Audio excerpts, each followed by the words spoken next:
Hurricane, a tidal wave. It seems perfect, life looks brilliant. Give me more of this. I'm out of control, about to blow, and I've been caught in the undertow. So toxic, but I can't get enough. You bury me, bury me. Yeah, you bury me, bury me. You've got me hypnotized. Push me out of myself. You've got me hypnotized. I can see, I can hear, going crazy, but the light has got me hypnotized.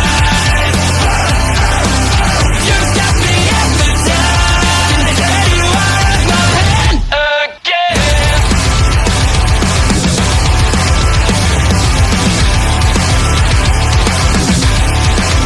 Is it wrong? Is it right? It's like I've won my final war without a fight. I'm out of control, about to blow, and I've been caught in the undertow. So toxic, but I can't get enough. You bury me, bury me. I know you bury me, bury me. You've got me hypnotized. Push me out of myself. You've got me hypnotized. I can see, I can hear, going crazy, but the light has got me hypnotized. You've got me hypnotized. Get you out of my head. Get you out of my head again.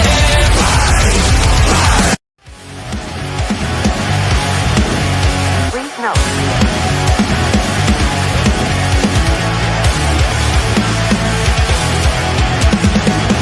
Never gonna stop, never gonna change, never gonna do the things you say.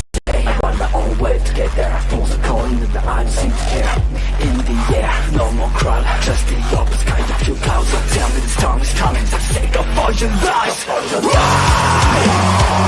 Why don't you try to be wise?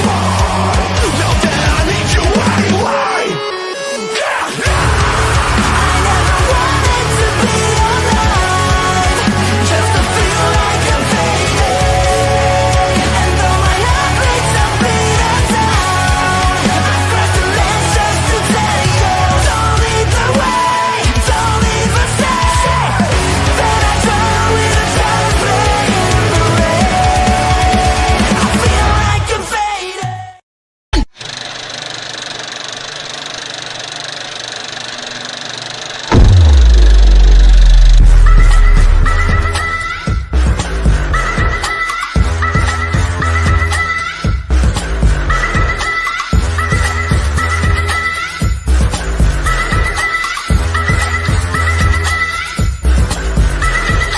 We don't need no sleep because the party don't stop. So put your hands on me and turn me on, turn me off.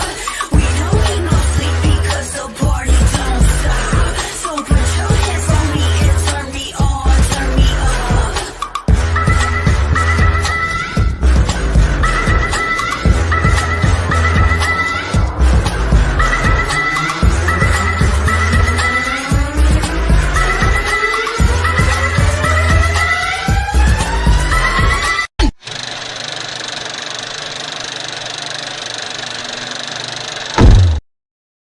Now, boom, just like that, it's Thursday night. You know what that means. It's party time with the Video Bros. I'm Bobby Munson, aka Bad Buttons Bobby, as you saw with that intro.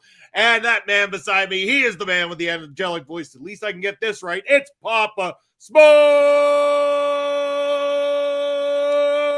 Papa Smokes, happy Thursday. How you doing, brother? Woo! Happy Thursday to you too, and I'm glad to be here. It's podcast night again. It's Ring Respect Radio, baby, and I'm looking forward to this one as usual. Oh, it's going to be absolute delight here, Papa Smokes. We're going to be talking about our good friends over at Riot City Wrestling, the release on their YouTube channel, Powertrip 2024. Damn.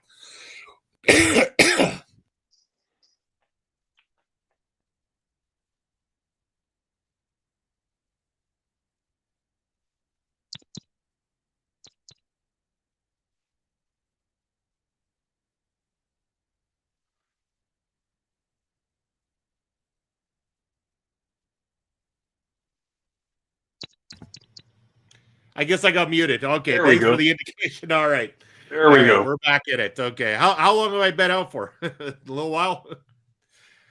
Bobby Buttons, just only a few seconds there, but we missed your last little spiel about RCW wrestling. Oh, you bet. Yeah. So RCW Wrestling out of Australia. We're going to have some fun chit-chatting about them. It's going to be a great time. But speaking of indie wrestling, I'd be amiss if I didn't mention Papa Smokes. We're only 2 sleeps away, 2 days away, till what was that? Yeah. Oh, yeah, it's a season's beatings. It's a season's beatings from Prairie Pro Wrestling coming up this Saturday live at the Cosmo Hall. All reserved seating is completely sold out. If there are any tickets left, you can find them at our special sponsors, Glitch Gifts and Novelties, and also Hunters Bowling. They will have the tickets there for you. If you do decide to line up in that lineup, well, you're taking your chances.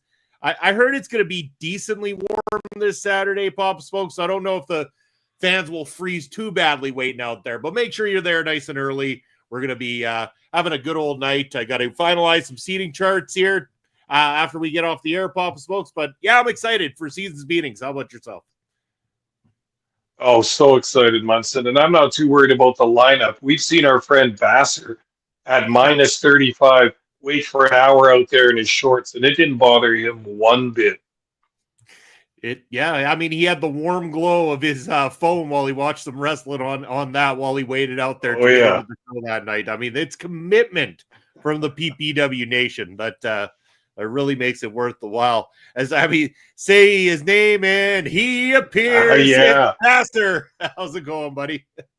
And you know what? Bassett almost he was this close, Papa Smokes, to not being able to join us this Saturday, the first time ever.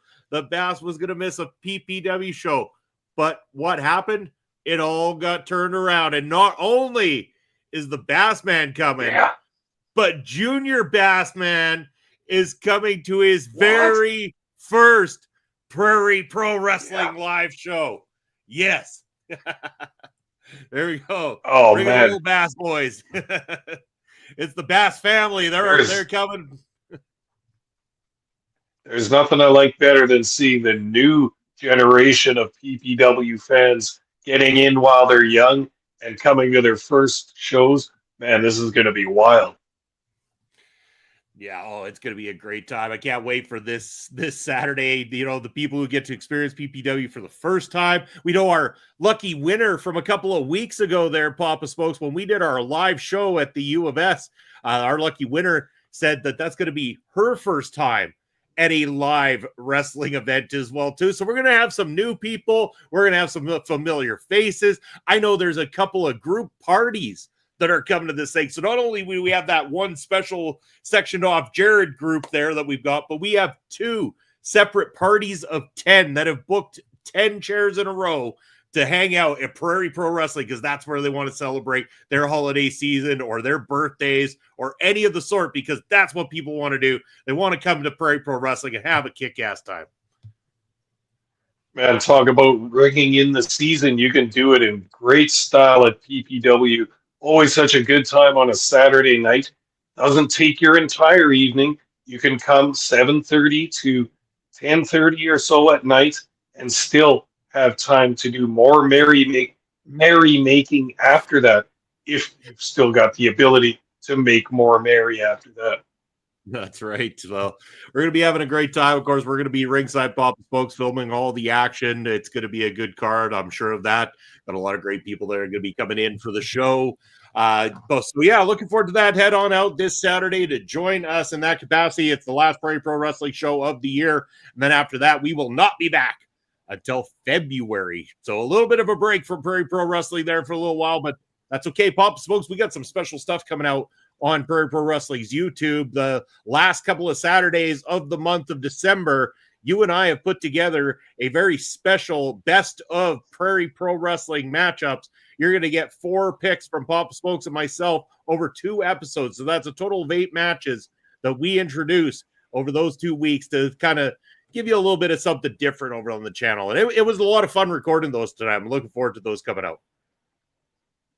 Oh, absolutely. And I'm glad to get picks in this as well, because so many awesome matches to choose from, but some special moments that really resonated with both you and I and a lot of the PPW Nation. I hope we represented some of the matches that gave you that awesome wrestling fan feeling. Yeah, it's going to be absolutely delightful. Can't wait to release them. And again, happy holidays, everybody. We're glad that you're still here in the month of December with us, enjoying wrestling, enjoying Ring Respect Radio. It has been an amazing 2024, and I can't complain about it at all. Hello, Astra, joining us here on Ring Respect Radio. How are you doing this evening? Yeah, it's been a phenomenal year, Pop Smokes, and we've really, I think, found our niche between the independent stuff and the territory stuff.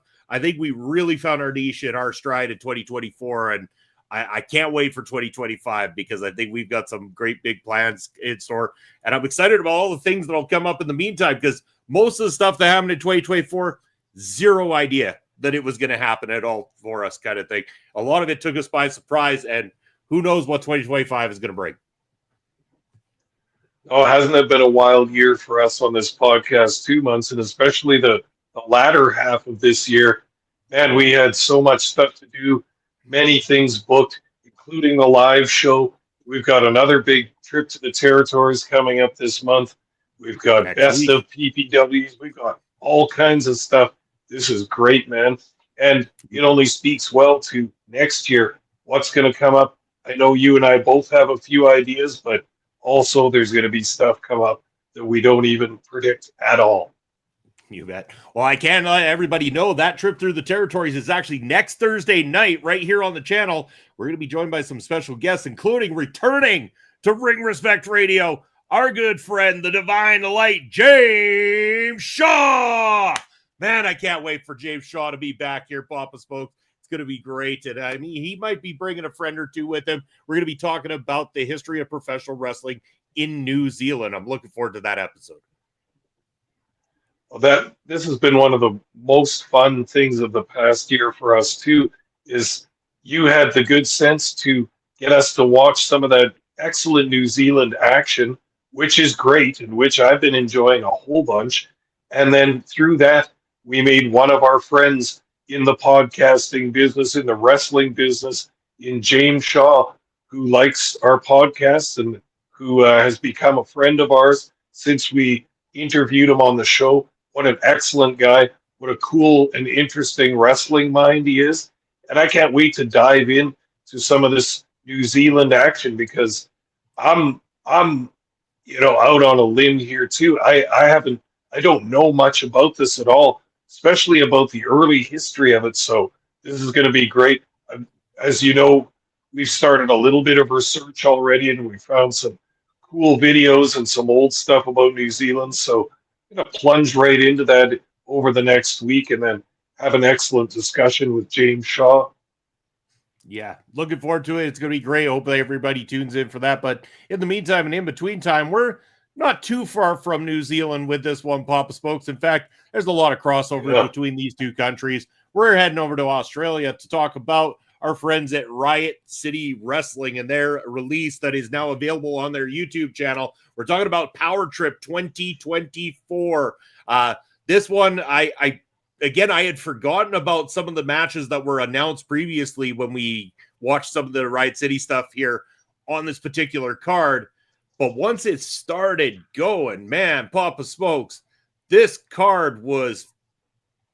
I'm trying to look for a non-F-bomb word to describe it positively because I want to say effing amazing, but it was effing amazing. I mean, this was a great card from Riot City Wrestling. I found myself interested in everything and invested in everything, and a lot of great things happened throughout this entire show. Yeah, very much so. And one of the things I like best about this company is they're creative and interesting, but they also have a really good production team, which you notice as you watch the show. Not only those commentators are quite good, they're very energetic and very good, and doing it live in a little booth with a raging crowd all around them. That looked like a whole bunch of fun. But some of the video packages throughout this that get you caught up with what's going on in the angles and all that, they're just very, very tiny amount below some of the big companies that do similar packages like that. really got to tip my hat to the production guys over at RCW doing a bang up job. That was one of the big notes I had on this show too, was not only were the matches quality, but everything that you needed for a video package to lead into it was top notch. Like, it was, when I'm watching these video packages, I'm thinking the same thing as you. The only thing different between what they're putting out there for a video package and what, say, a WWE is putting out there for a video package is this. It's the dollar value put into the production side. Yeah. And I'm not saying there isn't dollar value put into RCW's production side, but the quality there, I think the editing that they're doing is just as good as any of the editing that exists in WWE. It just, obviously WWE is a powerhouse video production place that's going to have the top quality of everything that is often out of reach in terms of affordability to most companies that exist today. But RCW, they're right there. The quality of their work is on par, in my opinion. Yeah, couldn't agree with you more. And what you say about just the fact that WWE's got the big money machine behind them, for sure they do, and they've got a crew of oh God, who knows how many backstage guys and video guys that get all this stuff together. But the guys at RCW are doing it on a shoestring, and that speaks to their passion and commitment to the business too. It's the kind of thing I like to see. They've got a firm foundation, not only in their wrestling and booking and all that stuff, but in their production as well. It's very, very valuable. It makes the company look so much shinier and so much more professional. Yeah, it really does. And it's going to be noted throughout the show. And look at that. It's BDJ up in the house. Glad to see you here joining us on Ring Respect Radio. Love having you around, my friend. But yeah, we got a lot to unfold here, Papa Smoke. So let's just get right into it. The opening matchup on this card taking place between Vice Principal Mr. Cliff taking on Nick Armstrong. And again, I think last time it was that we got the note that Mr. Cliff has never won a matchup at all since he debuted. He is on this streak of never winning. Now taking on Nick Armstrong, of all people, as well, too. We're talking about a top-quality professional wrestler, top-quality name in Riot City Wrestling as well, too. So it's almost kind of like you put him into another impossible spot. I put here a note that commentary mentions Mr. Cliff having not won a match, but then goes and makes a thing to say, but that's not to take away from his accomplishments. And I kind of chuckled a little bit because it's like, it's almost like they're backtracking. It's like trying to say he's still a good wrestler, which he is. He gets his shit done. There's nothing wrong with him in the ring. And I get what they're trying to say, but it kind of comes across as making me chuckle a little bit because it almost feels like you're saying, not to say that he's a complete jobber or anything, but he's only jobbed out 35 times in a row so far. But this match, as far as an opener, this was good. There was a few times where, again, they teased Mr. Cliff getting that first win, his very first. He ends up having his feet on the ropes at that one moment, and he just about steals the show. Referee catches it just in the nick of time. But in the end, Nick Armstrong with the sharpshooter, Mr. Cliff now 0-36.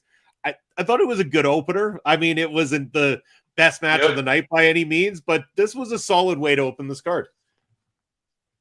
Yeah, I agree with you. I don't have too much more to say about this match. I agree that it was a good opener, and if Mr. Cliff is going to be in the position he is in that company, it's good that he has a little angle then that, okay, at least the fans, that's the guy that has never won yet. So it's a small angle. You know that some of that crowd's going to be pulling for him to win his first match and thinking each time he appears, is this going to be the time?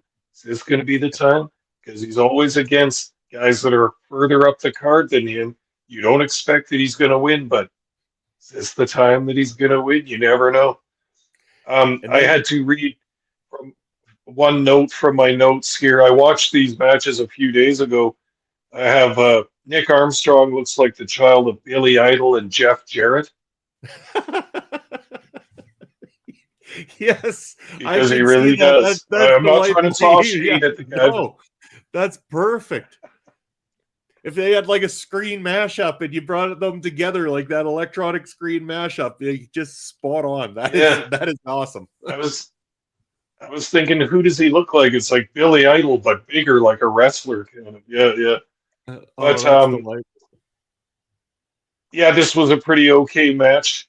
Nick, rather clumsy with that sharpshooter at the end. I didn't quite get all of Isn't that, but got everybody the though? tap out anyway. Like, Yeah, does yeah. everybody really I apply like one that. good? Yeah. I like that one ladies match in WWE when Bret Hart is at ringside and somebody tries to use it as putting it on wrong. You just see Bret's disappointed face at ringside. Just, oh man. But no, I'm not going to nitpick any of this in-ring No. stuff. These guys were quite satisfactory, and this worked out as a opening match. Good. Got the crowd up a little bit. Boom. Let's go into the second match. Yeah, you bet. So second match of the night. It's in the C4. I want to say it's kind of a tournament, I guess. It's starting, it's a group pool. You collect points based on your matches. Inevitably, the two top guys go through. They're going to have a final matchup for the Emerald Crown Championship, I believe is what it's called. Currently being held in this tournament by, like, there's a lot of moving parts, I got to say, throughout this entire thing. But I'll try to remember here. I got it in the notes here somewhere. We'll come back to it. Anyway, we'll come back to it. Sorry, because it does play factor. Or no, it is Vince. It is Vinny in this matchup, isn't it? Right. Vinny is the current Vincent DiMaria is the current holder of the Emerald Crown Championship. Yeah, yeah. Okay, I got that All here right. too. Yeah. I just couldn't All find right. it. Yeah, yeah. We're on the same page here. I was kind of like, I was like, no, there's no way. There's only two matches in this tournament, and this is not it. So the way this works is Vinny is in a precarious situation where his points are low in this tournament so far. So he needs to win this matchup, and he needs a draw in the other matchup in order for him to make it to the final, to be able to truly defend his Emerald Crown Championship. So he hasn't had the best of luck. So going into this thing, it's going to be a mountain to climb because he's going up against Sigma, the big man. And again, they reiterate, Sigma, since coming back to Riot City Wrestling, has not been beaten. He has not been pinned to the mat. This guy is an unstoppable force, and he's already picked up enough points that he's through to the final. So you got to then play the factor. Does Sigma care enough about his undefeated streak to keep it going? Or is he going to take his eye off the prize because, well, I'm through anyway. Do I let my guard down a little bit? And let his guard down he did, because Vinny came ready for a damn fight in this thing. This match took me by surprise, Papa Smokes. I found myself glued to the screen watching this whole thing, and I was popping, rooting for Vinny throughout this damn match. I was like, man, Sigma, you're a big boy, and the little guy's getting you, but the little guy came with a fight, and man, did he make it look good. Like, nothing about this looked wrong. He went at Sigma with everything he's got, and time again, there was just those very close calls where Sigma was off his guard, and Vinny rolls him up, and 1, 2, and it's just about, and Sigma at the last second, these two sold the shit out of this matchup. This was solid. Sigma did get the win, and that reversal that they did at the end of this matchup to lead to this finish, absolutely fantastic, turning it into that tombstone pile driver. Sigma then puts a stamp on it with that Sigma bomb. Man, this guy they have built this guy up to be that unstoppable human being, and now he's going in undefeated to this final, and you start looking at the other two guys in the other match going, do you want this? How bad do you want this? Or have they built this guy up to a point where this is the time? This is the chase for the babyface to get to that final and conquer the unbeatable monster in Sigma. I loved this matchup. All those are all questions that need to be answered in the future. As for this show, yeah, I like the way they did this, because a lot of wrestling companies do tournaments as an angle, and I don't know, a lot of companies don't seem to get it right, but these guys keep it simple. The angle for this match was that Vinny was desperate. He has to win this match to get into the finals, and another match as well. But this is a must-win situation for Vinny. So for me, this reflects real traditional sports, such as a big football game like a Super Bowl. Lose and you're out. There's no losing anymore. You can't lose. Or how about in hockey, a game 7 in the playoffs? Okay, we're tied 3-3, and there's a game 7. You have to win. You have to pull out all the stops, and then the fans are going to see your best shit because you have to use your best shit when you need to win. That's what Vinny did. Kick started this match, came out with all kinds of enthusiasm and all kinds of fire, and he took the big man by surprise a little bit. And Sigma, you could see that he was used to being a big monster kind of guy. He's got the superhero sort of outfit. He looks like he's 6'6", 6'7", well over 230 or 40 pounds. This is a big dude.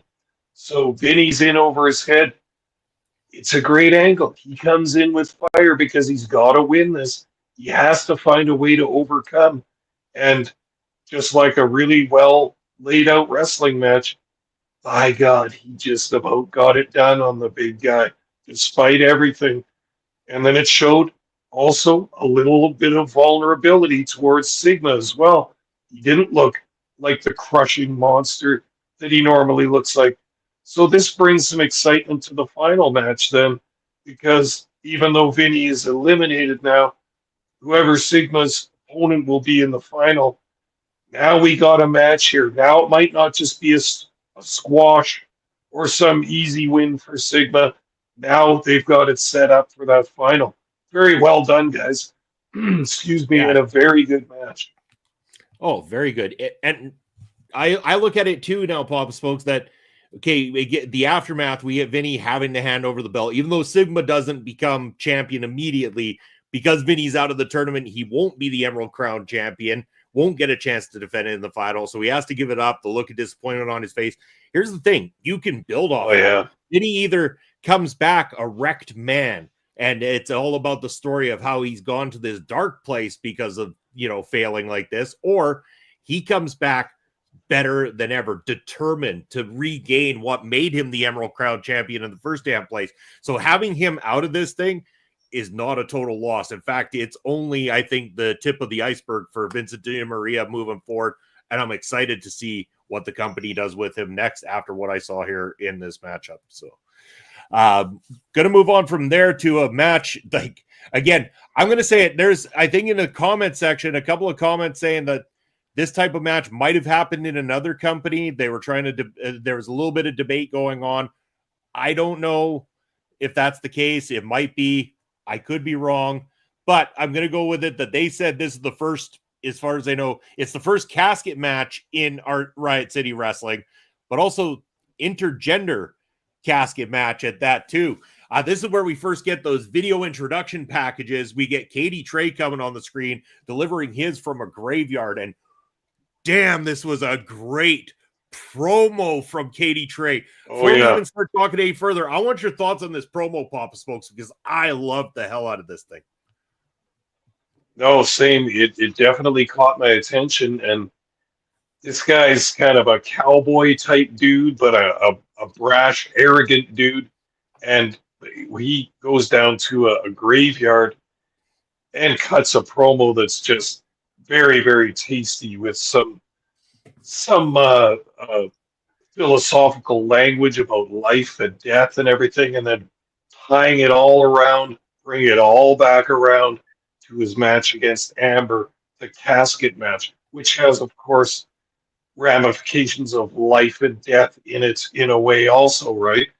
Amber is this undead kind of spirit girl, something like character from The Ring or The Grudge kind of thing. And Katie Trey, you can see there's a little bit of apprehension about that, but he's also going into this match knowing this might be the end of me, it might be the end of her. I'm not afraid. I'm going to go forth and do it. Really good stuff. And again, another whole video package setting up this match, showing you all the stuff that happened, and then some new promo moments from them, some nice shots, some effects, some video. looked really, really good.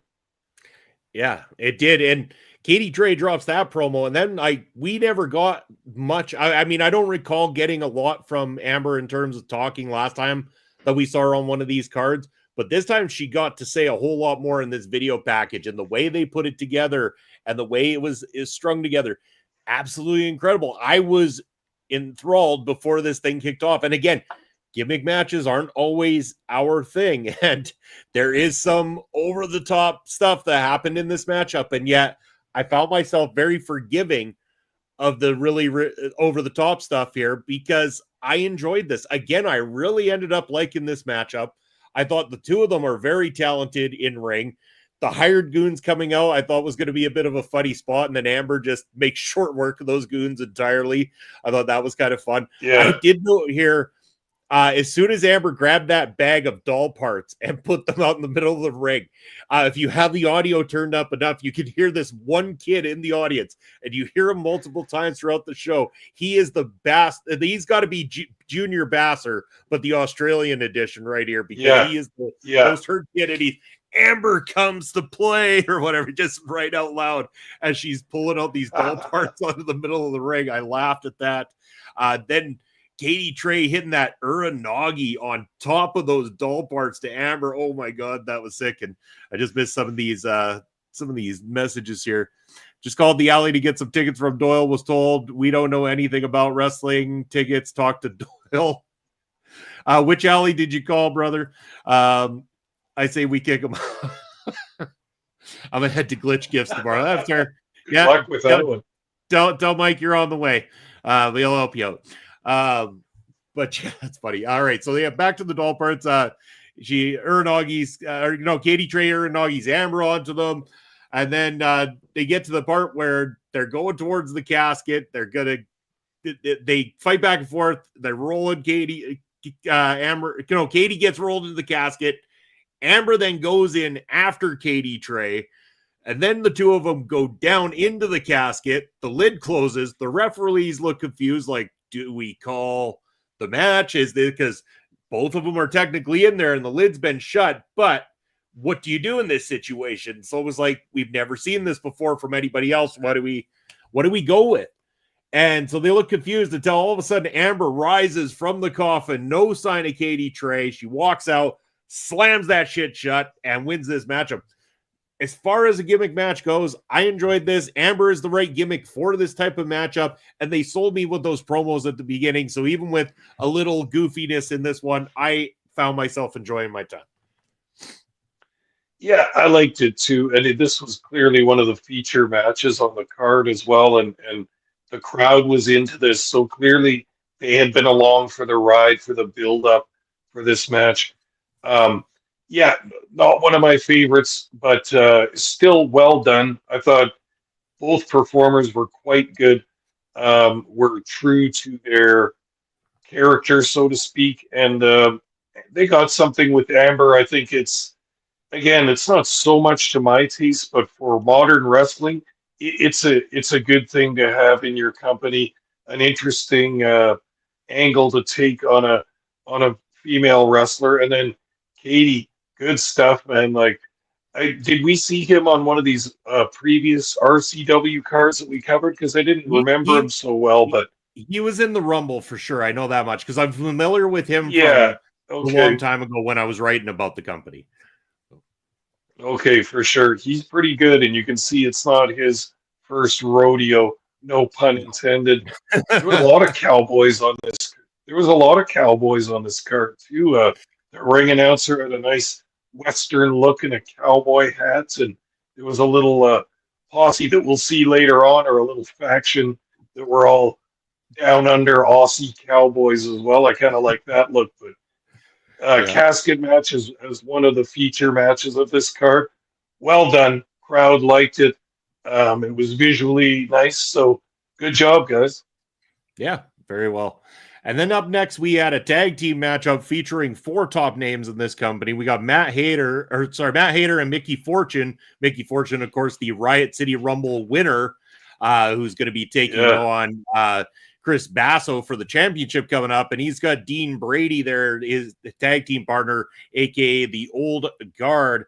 again, we've seen little bits of Mickey Fortune so far, Papa Smokes, but this was a better look into Mickey Fortune here tonight. Mickey Fortune, to me, came across like more of a star throughout this entire card than she has done yet. I think, again, that has some of that has to do with putting her over in the Rumble, building to this matchup, and then not taking this matchup that she has coming up for the title and immediately just making it like, okay, here's the match, one and done, Mickey back to the back of the line if you have Basso go over. Now they're doing enough to inject into this thing to make a belief, a strong belief, that Mickey Fortune has a chance. And again, they remind you, especially commentary likes to remind you of, some of the people that have worked there recently that have, gone on to bigger things as well too, aka Delta, who recently left RCW to head on over to the WWE. Rhea Ripley was a former RCW competitor. So who knows with Mickey Fortune may be the next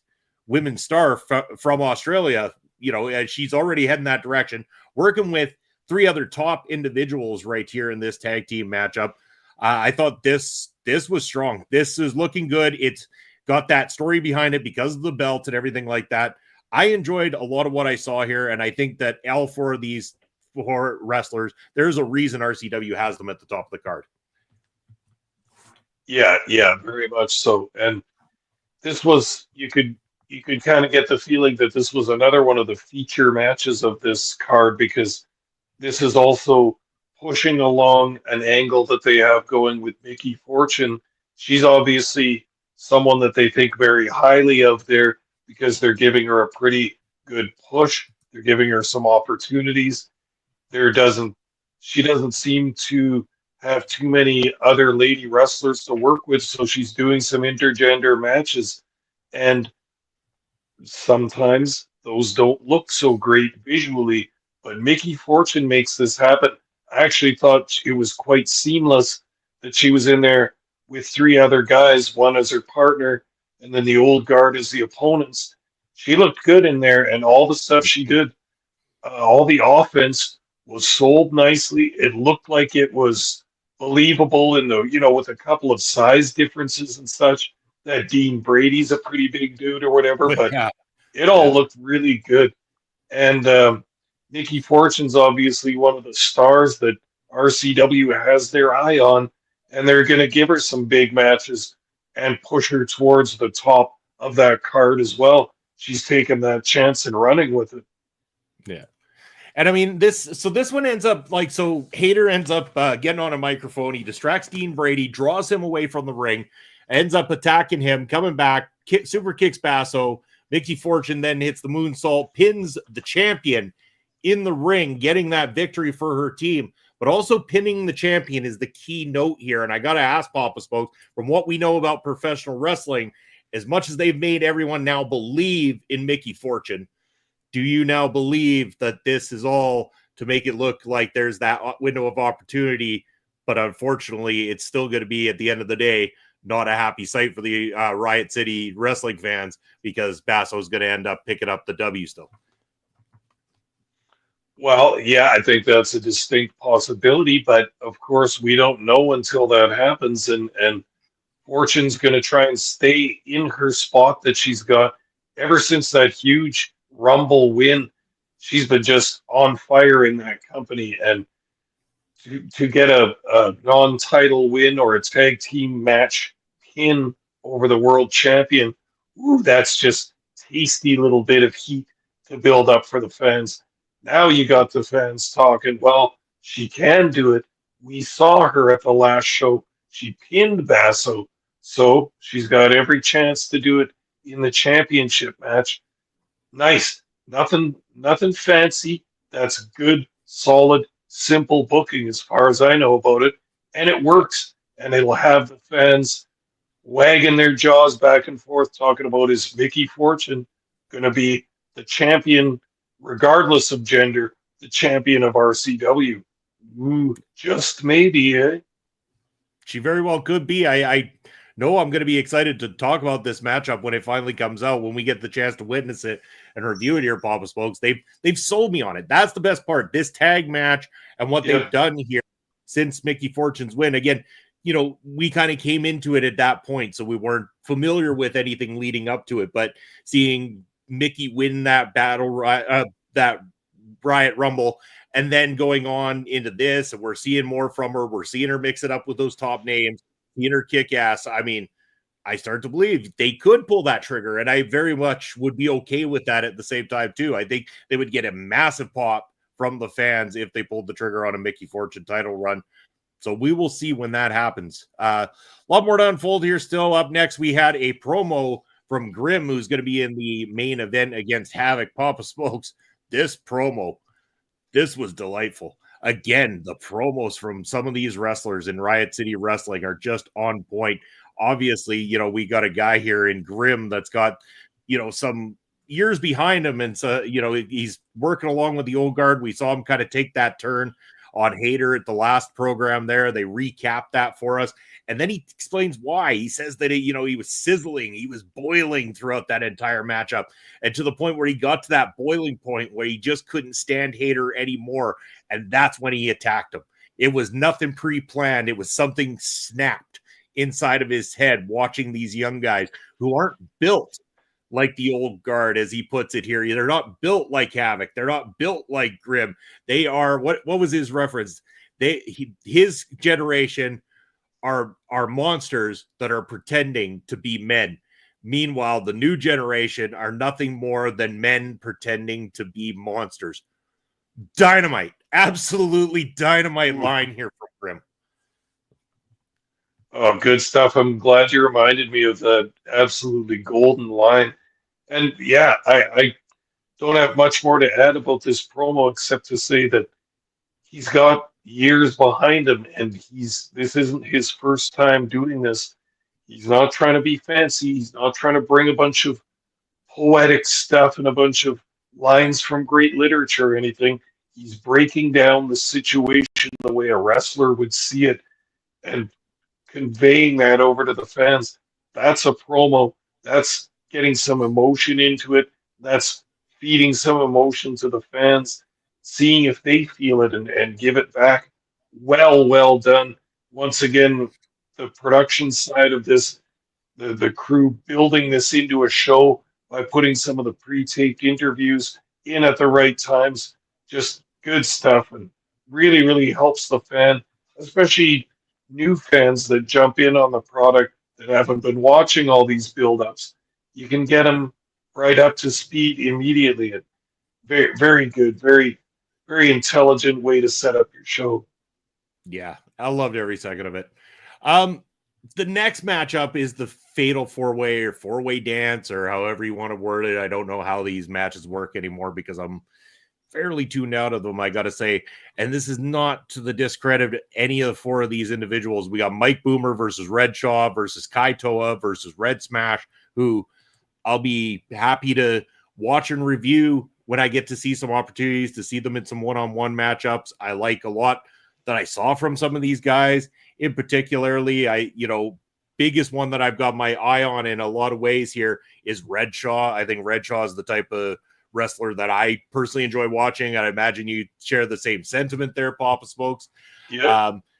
I don't have a whole lot to say about this. It was a fatal four-way match with guys doing their stuff. It's pretty much where I can go. I don't want to nitpick it. It's not my cup of tea.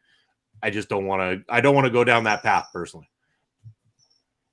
Yeah, I feel similarly. And this was well under 10 minutes. This wasn't a very long match, which kind of works for me as well. I liked Red Shaw as well. Visually, this guy looks awesome. He looks kind of like Malachi from the House of Black, but a little bit more Viking than that. This guy looks really cool and really intimidating.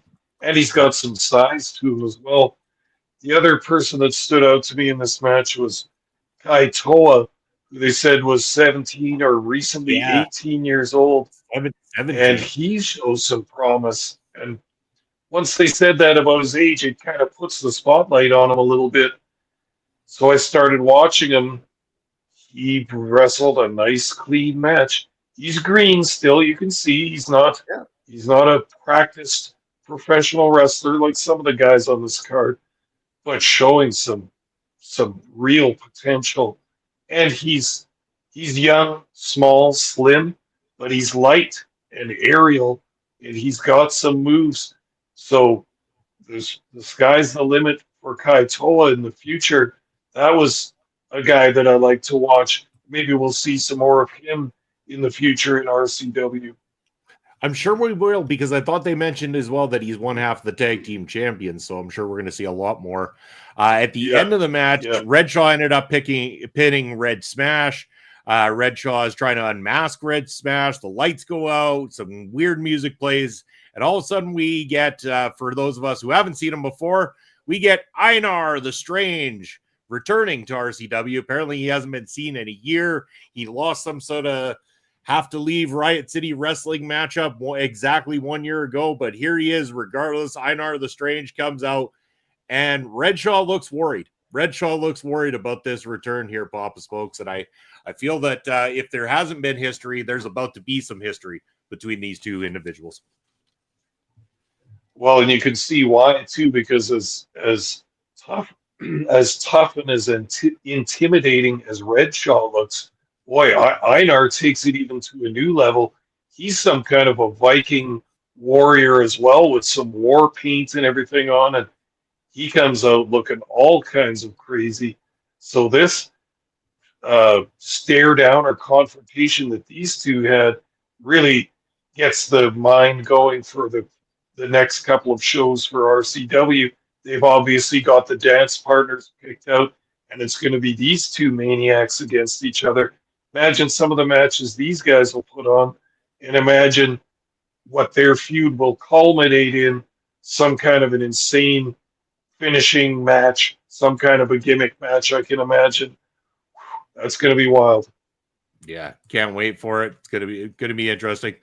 Up next on this card, we had a very different sort of segment. We had the official weigh-in for the match that's taking place at Battle for Supremacy between Team Martial Law, that's Brody Marshall, and Down Under, taking on Team Gouda of Richard Gouda and Jet Armstrong. Of course, Richard Gouda, not the wrestler looking in the bunch here. I have notes about how funny it was that even the commentator / ring announcer making the jokes about their 1800s weigh-in scale that they brought into the ring here and stuff. Like, that's the best thing. Like, even the Aussies, they've got quite the sense of humor about them. They get the scale. Obviously, it was the scale that was available. That looks good. It looks like a fight scale, the kind of thing you'd see at boxing, MMA, stuff like that. So they bring that in. They start doing this weigh-in.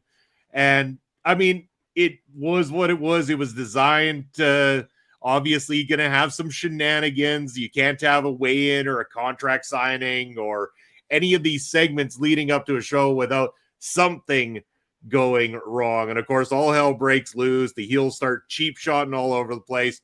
Martial Law are laid out despite being the clearly bigger boys in this situation, but the numbers game and of course the use of foreign objects lays out Martial Law, making it look like Team Gouda might be on their way to taking over control of RCW at Battle for Supremacy. But we'll just have to wait and see. Battle for Supremacy, that's going to be an interesting tag match to decide who is going to be the official general manager of Riot City Wrestling moving forward. Yeah, this was kind of a bizarre segment, not completely to my taste. And who is the one guy, Munson, that kind of has the bald head but the long hair coming down and the big Raleigh fingers mustache? He came out to the weigh-in in his underwear and everything. It was quite comical. Oh, that was pretty wild. You're talking about Richard Gouda. That is, yeah, because he's the manager on that side of the fence normally. Like, he's the goofy type of heel manager, the guy with the slappable face, right? Like, Yeah, he sure is, and you can tell the fans wanted him to get his for sure, and perhaps he will in the future. But I'm kind of a bizarre segment to set up a tag match in the future, but you got to set it up somehow. And if this is going to be your tape show, then it's got to be on there. Yeah, exactly. And so it did what it did. I credit to having a sense of humor about some of it too with them and everything. So well done. Two more matches to talk about. Up next, it's the last match in the C4 tournament. This one between Zach Sabbath and Snacks. Again, this is a must-win for both guys. Winner of this one will go on to fight Sigma in the final, but bigger repercussions if Zach Sabbath doesn't win, because he said before this tournament started, if he doesn't win the Emerald Championship, the Emerald Crown Championship, if he loses even once going into this tournament, he has put his career on the line. So if Zach Sabbath does not succeed, he will no longer be part of Riot City Wrestling. So there's that added stakes. Will they, won't they? Is there something we don't know? Has Zach Sabbath signed with somebody and this is his swan song out the door? Because, you know, even if he passes this one, we still don't know what could happen in the finals. So there's a lot of moving parts. Like I said earlier, there was a lot on the line in the other matchup. There's a lot on the line in this matchup, and it made Zach Sabbath have to work that much harder. Snacks, obviously, the younger of the two, the one that's kind of the up-and-comer. We talked about him recently as we've been watching this tournament. Looks good. Both these guys look really good. And the everything was on the line in this one. They put a great matchup together. You had Sigma talking shit over on commentary there. I thought that was actually a lot of fun having Sigma over on the commentary team for a little while. Yeah. He's actually a little bit of a wisecracker. I got to give him some credit there. He was fun to listen to in that process. But yeah, I thought this was a solid match between these two. A lot of good back and forth. A lot of times where, damn, Stacks might take this thing. Maybe he does end Zach Sabbath. You also got Sigma just sitting right down at the end of the ramp. Does he want to mess up Zach Sabbath's career? Does he maybe not want to face Zach Sabbath in this final kind of thing? There's all these elements that made for a great match. But in the end, Zach Sabbath fought from underneath. He got his victory. He ends up winning. And it's going to be him and Sigma in that final with that career on the line versus that undefeated streak. So now we've got this massive boiling element to the finals here, and they've done such an amazing job building to this that I'm truly invested. I'm going into this thinking, who do I want to win? Do I want them to continue to make this unbeatable monster, or do I want to see Zach Sabbath topple him and see this guy stick around for a little bit longer? It's a great build to a great matchup, and they did an awesome job here. For sure, and this match does a lot of service to that whole idea of getting Zach Sabbath over as a legitimate contender, a guy that could maybe beat the giant Sigma. And this was like, for all the kind of brouhaha around some of the other matches, a four-way, a casket match, and all that kind of stuff, this was just a really good, solid, hot wrestling match without very much shenanigans in it whatsoever. These two guys were going to trade moves and trade strikes until this thing was done. And Snacks had motivation to win too. I don't have it in my notes here. What was the? He has kind of an opera cup type thing that he brought out to the ring because he's won a recent tournament. That's right too, and I forgot to make that note. I remember him bringing it out. I remember them saying it. Again, if anyone knows, let us know in the comment section, please. If you're watching on replay, especially any of our friends out in Australia, please let us know. We forgot the name of that cup, and we'd like to know it again. So please do let us know. But yeah, back to you, Pop Smoke. Sorry to interrupt there. Oh, maybe that cup tournament is on one of the other shows that we haven't watched, but he looked cool coming on Snacks in a real basketball type uniform, and then he's got his cup, and he was letting the fans have a good look at that. By the way they were booing him, I'm guessing that he kind of cheated his way to victory in winning that thing because the fans didn't like him having that cup whatsoever. But the stakes are different in this match, and Zach Sabbath, great name, by the way. I said that last time when we talked about him. What a cool wrestling name. But Zach Sabbath needed to be at his best in this, and he was. We got a decent length match.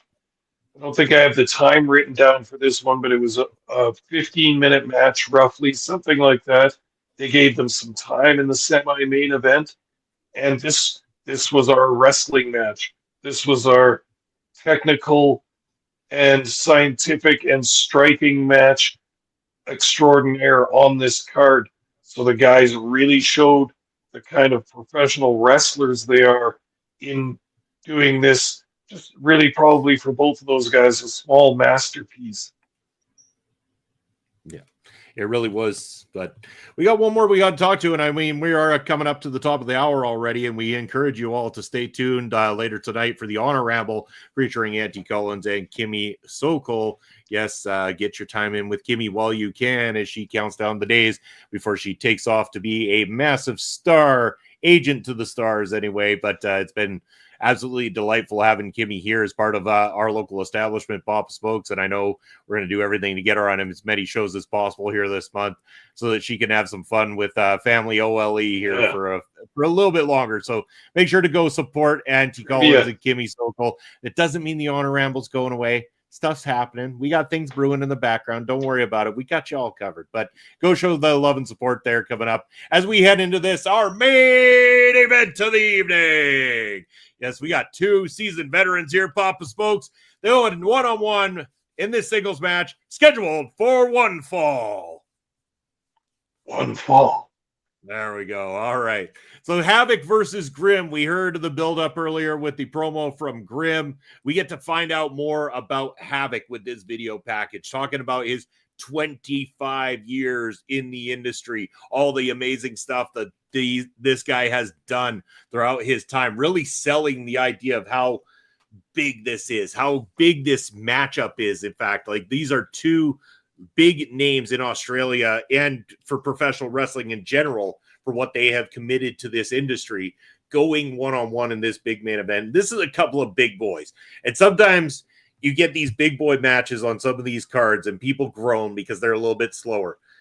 This was slower than the previous match, but it wasn't slow, is the way you could put it. This was the exact speed that a big boy match needs to be, especially in a main event position. These guys are a couple of extremely well-seasoned veterans that wrestled an incredibly great big man matchup at the top of this card and showed why they're the top names in Australian professional wrestling. I really enjoyed this main event, Papa Smokes. It wasn't the flashiest, it wasn't the fanciest, and it wasn't the most gimmicky match by any means, but it was solid. And despite the ending, I mean, a lot of people might groan, especially modern fans, over a disqualification finish. And this one, I wrote this down. I said, I'm okay with this disqualification finish. It was the frustration growing within Grim, this veteran of 25 years that he has thrown absolutely everything at in this matchup, time and time again. Cannot get that 3 count. Havoc finds a way. He always is fighting back. Finally, Grim snaps. And again, that same snap that we saw when he kicked Hater in the face comes into play here and gets him disqualified.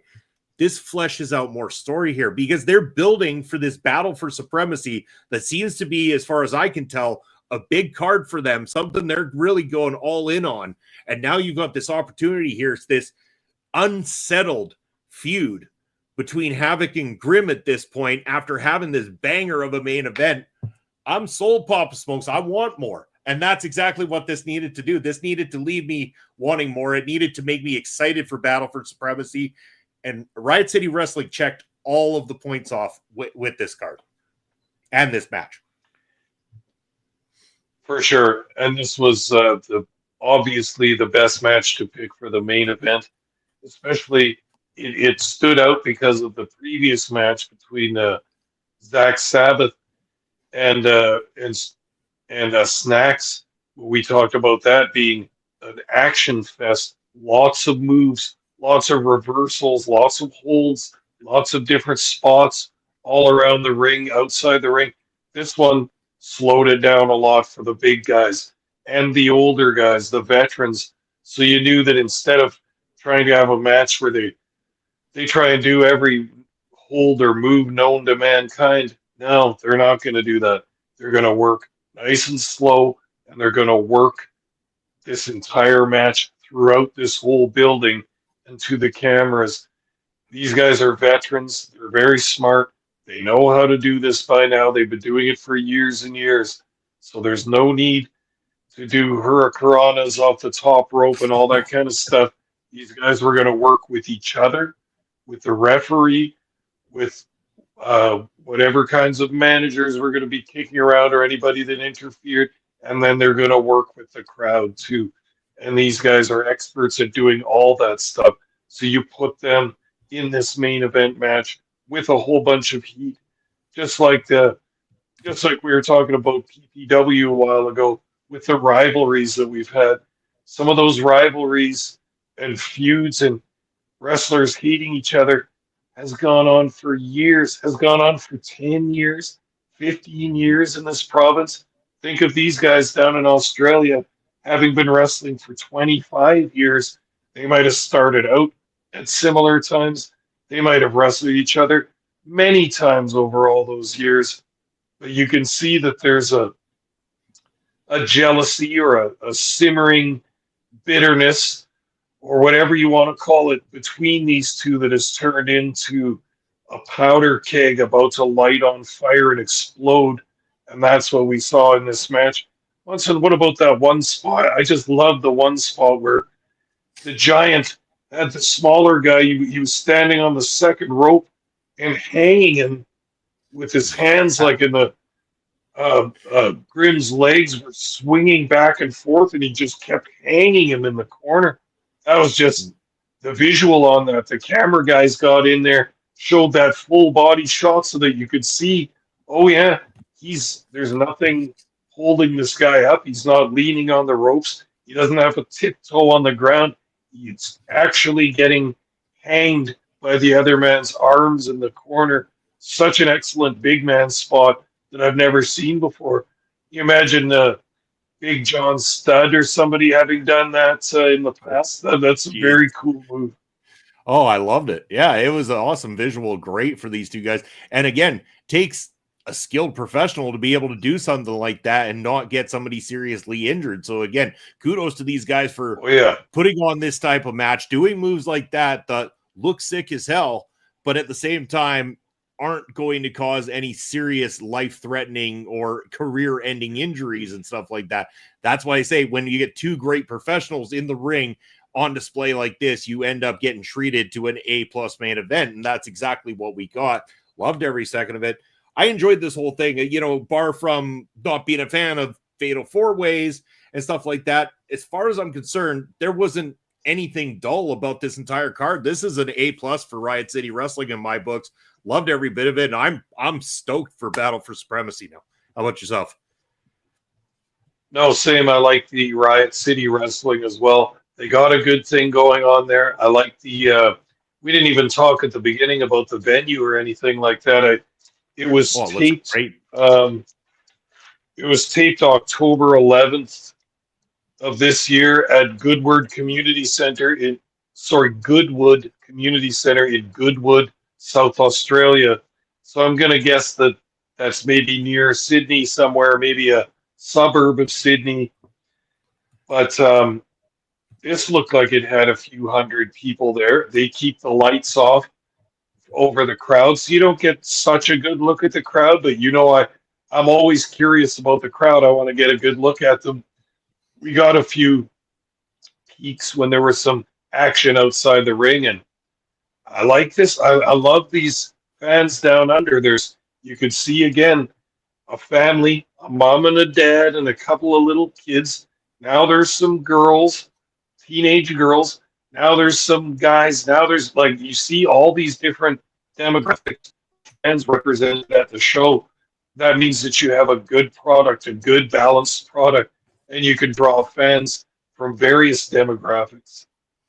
You bet. And just to confirm, actually, Goodwood, South Australia, Papa Smokes, actually happens to land. It's not actually near Sydney, but actually closer to Adelaide in Australia. Oh, okay.